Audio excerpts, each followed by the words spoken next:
So hello everyone, ito-try ko pong mag-voice over. Ito na nga po, pasensyahan nyo na po ang boses ko. Kasi po, napakahirap po mag-Tagalog.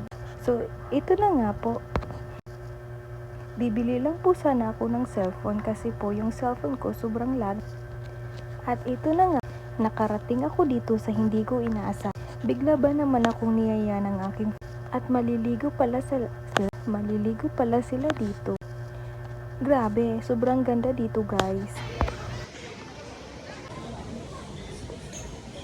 So yes, we are here.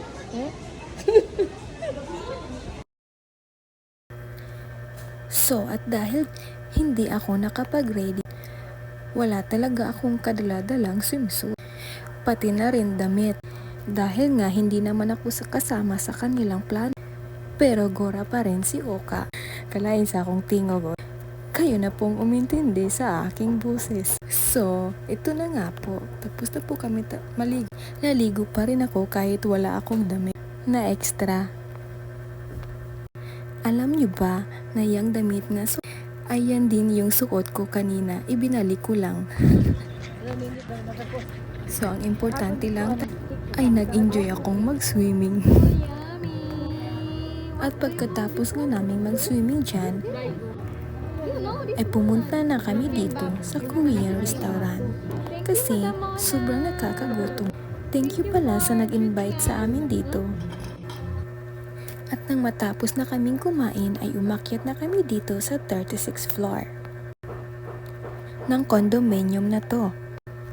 At tinatawag itong Skydeck 360 o Diva. Napakaganda nga pala dito. Kita nyo naman ang view.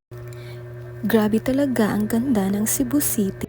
Lalo na paggabi at nandito ka sa rooftop. Sa Skydeck 360, kitang-kita mo ang buong Cebu City, ang city light. Sobra talagang nakaka-relax dito. Ang sarap magmuni-muni habang tinatanaw ang napakagandang view na ito. O diva, punta na kayo dito. Char.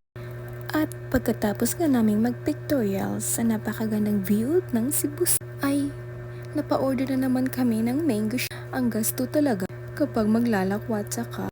Pero enjoy naman, minsan lang naman. Ay, nasa garden. Waway, video. Mata ko, malalaman mong sapiro at Napakaganda naman pala ng busis ni Kuya. So habang nagtatambay-tambay nga kami dito at nagpapalipas at syempre mag-relax-relax din paminsan dahil nga pinayagan kaming hindi mag-overtime ngayon sa. So hanggang dito lang muna mga guys. Hanggang sa susunod. Bye-bye!